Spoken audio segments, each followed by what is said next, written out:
believe this? In 1 week's time, WWE has announced that SmackDown is going to become Super SmackDown, like it's Super Shredder from TNT2 or something like that, and they're going to go for 2.5 hours.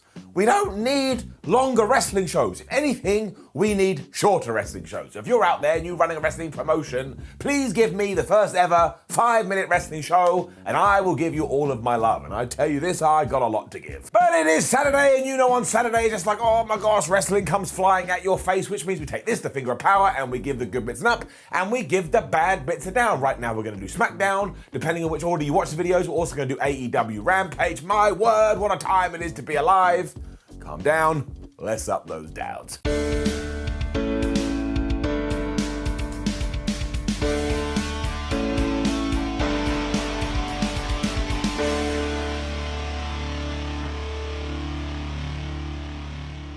You will not believe this, but SmackDown started with a contract signing between Sasha Banks, Bianca Belair and Becky Lynch, even though before Extreme Rules, when we were doing Becky Lynch versus Bianca Belair, we had a contract signing.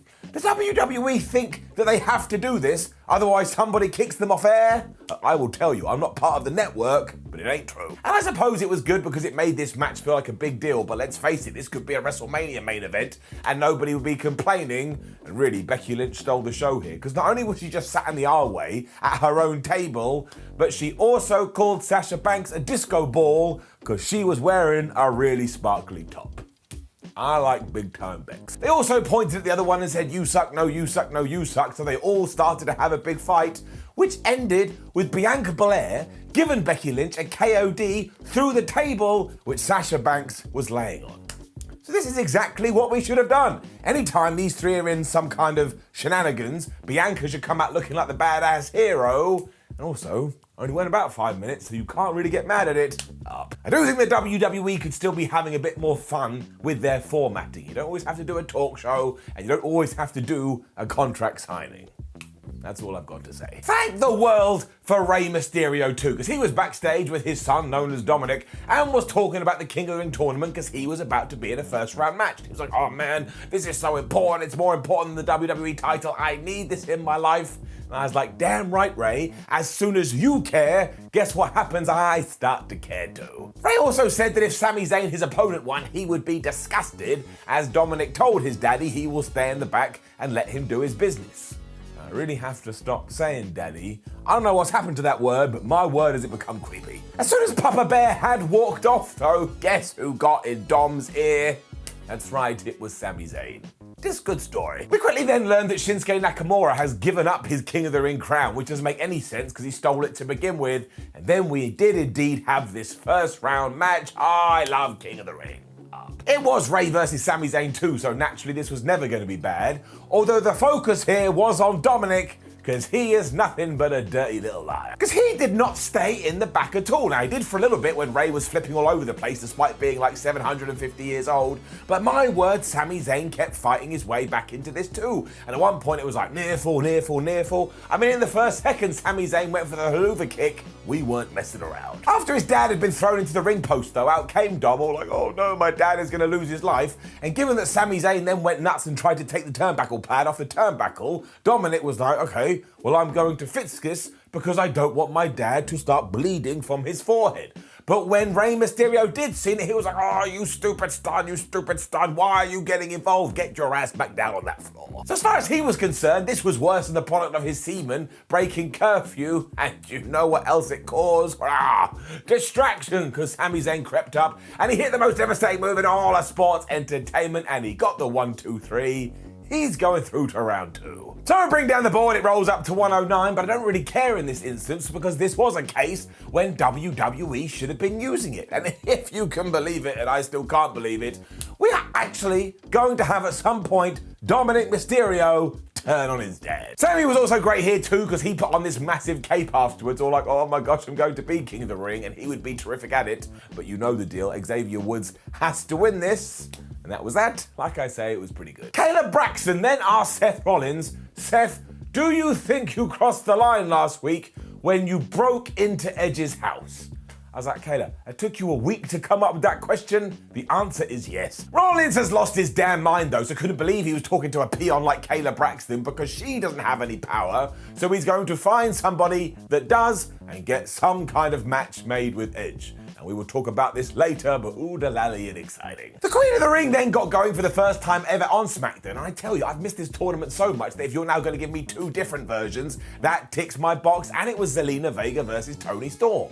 So straight away, I was so worried for Toni Storm. I was like, you're taking on Zelena Vega? I have it on good authority that she's been entering tournaments since around about 1992. Sadly though, WWE made a huge faux pas here, as they did later on, because I was thinking, okay, they'll get a decent 5 minutes and then go back and forth and punch and kick and all that kind of thing.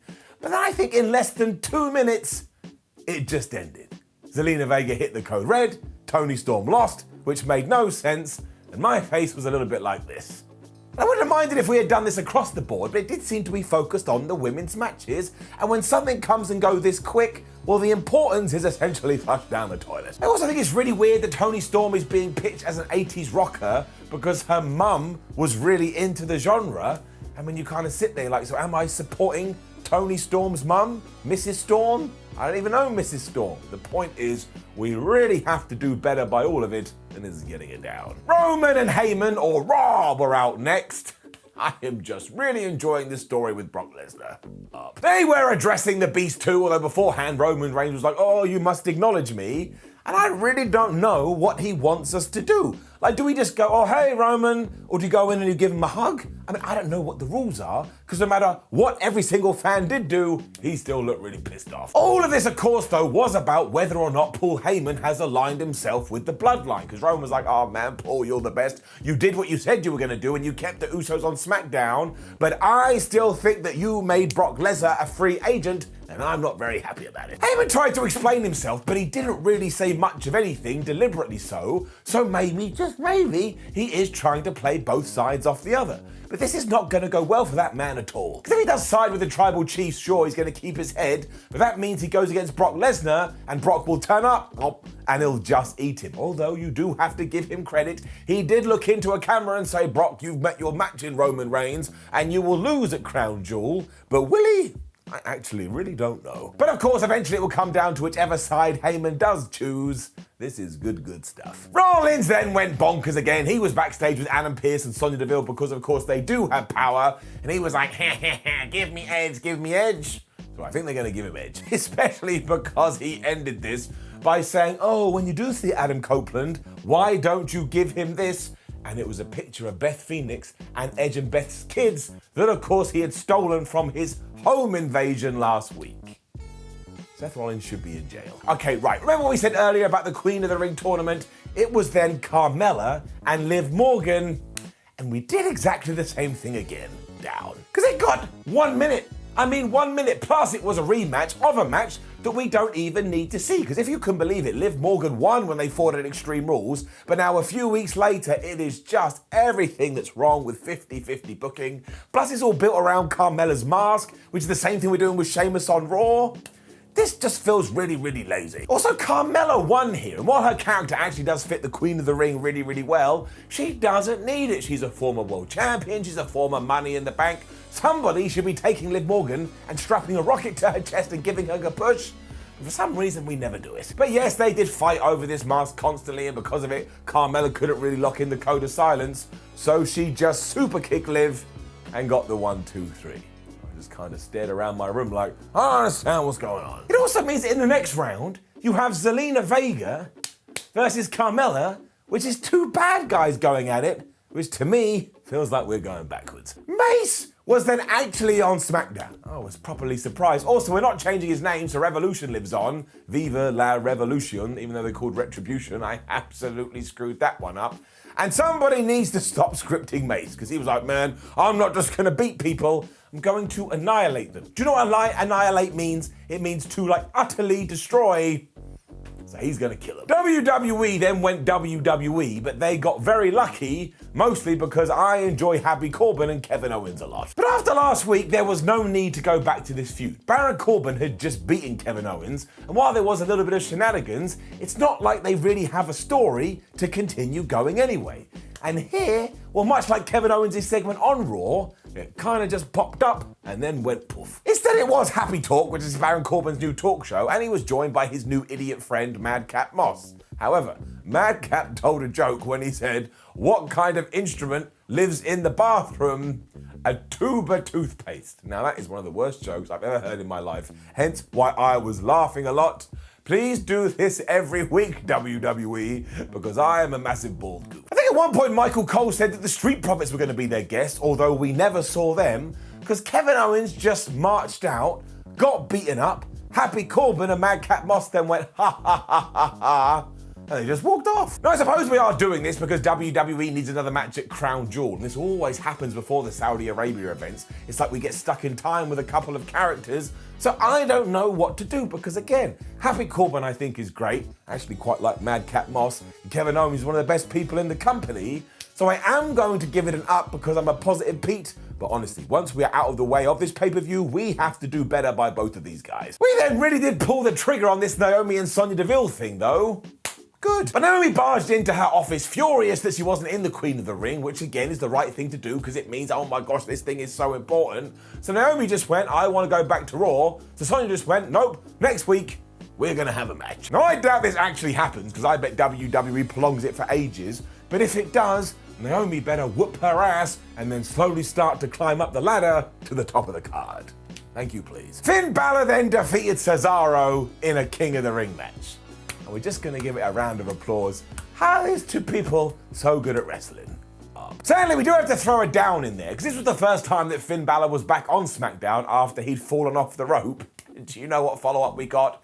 Michael Cole going, well, a couple of weeks ago, Finn Balor, he fell off that rope. So we are meant to think this was just a bit of bad luck. Why the hell is Finn Balor not suing WWE? Imagine this happened in any sport. Imagine you were about to score the winning touchdown and the football, through a malfunction, blew up in your face. Of course there would be some kind of investigation, but here we're like, nah, screw you, Finn. Back to the bottom you go. So obviously that gets it down. Still, you should absolutely find the time to go and watch this because it is more attractive than some people I have dated in the past. And Cesaro was just giving Finn Balor uppercuts, and then Finn Balor fought out with his sling blade, and then they were just punching each other right in the face.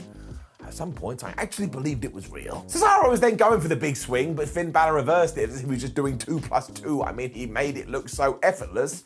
And ultimately, this led to the end of the thing as well, because he climbed up the top rope, he hit the coup de grace, 1, 2, 3, Finn Balor's going through to the next round. Now, I do feel a little bit sorry for Cesaro, because he couldn't get on SmackDown, and now he's back, and he's back to losing. But honestly, when something is this good, I can take all that and go whoop, and throw it over there. Also, too, it was somebody winning, perfectly clean, because they just had the better night. WWE, if you do watch this show, you could absolutely do this more, and none of us are gonna care. Becky Lynch was then livid about what happened earlier, and she was saying to Adam Pearce and Sonya Deville, oh man, you don't care about me, you don't love me, please give me the praise I desire. So they were like, look, if you just sign the contract, you can do it by proving you're the best. And I was like, what a crock this is. That triple threat match has been advertised for, a month now, and it wasn't even official. What if Becky Lynch had decided not to sign the contract? Well, I would have been screwed once again, card subject to change. Amazingly, too, our closing segment this week featured Edge and Seth Rollins. Then I was like, well, of course it did. This is like the best story in WWE right now. It should be in this kind of position, also up. Rollins just wrecked Edge verbally throughout this day, going, man, you're an old man, you're a piece of trash, I hate your family, I hate your children, but I am desperate for one more match with you, to the point you can name the time, you can name the place, and you can name the stipulation. Seth also said he would take a match in Edge's house, and WWE, I need that right now. I need Seth Rollins versus Edge in Edge's house match, which kind of ties in anyway. Please do it. Do it right now. What are you waiting for? Pull the trigger. At this point, Edge arrived at the building, and I was like, well, he's going to get fined because he's turned up way late. But he just ran to the ring, and my word, did he murk Seth Rollins. Like, Seth even had a chair, but that didn't work. Edge was like, nope, just like pow, pow, pow, pow. And after Rollins had ran away, Edge got on the microphone and just said, oh yeah, stipulation, you want to do that kind of crap? Well, how about Hell in a Cell? And I was like, what? Where did that come from? But actually, when you think about it, this is the most sensible Hell in a Cell match WWE has done for ages. Usually it's like, oh, we've got a pay-per-view, so we better do Hell in a Cell. But these two guys absolutely hate each other. And as soon as Seth had heard this, it was almost like he'd been told Christmas had been cancelled. He was like, oh no, I don't want to do it. And that always makes me chuckle, because it's like, Seth, you can say no. You're a human being. But you just know we're going to say yes. It also means that we are living in a world where I get to see Edge versus Seth Rollins in a Hell in a Cell. Kind of sucks this is going to happen at Crown Jewel, but once again, take it a foot and throw it over there. This could actually be not only the best match on the card, but one of the best matches in the year. I am very excited about this. This brought us to the end of SmackDown, and while I did enjoy the show, that Queen of the Ring stuff was so bad, I thought about giving it a down, but as ever, I am a positive P, I am a double P, so it does get an up, but please, WWE, when we get to Raw, give them time, let them wrestle, let the importance of the tournament shine through. Now, please do leave a comment below and let us know what you thought about last night's episode of SmackDown. Like the video, share the video, and subscribe. Don't do that, it's weird. Head over to WhatCulture.com where you can read articles with your own eyes. Make sure you come follow us on social media. And I have been upping those downs all week long. Make sure you love me by watching those videos. I think I need more sleep. My name is Simon WhatCulture. Thank you for joining me as always. Make sure you have the best day ever. Trademark. I'll see you soon.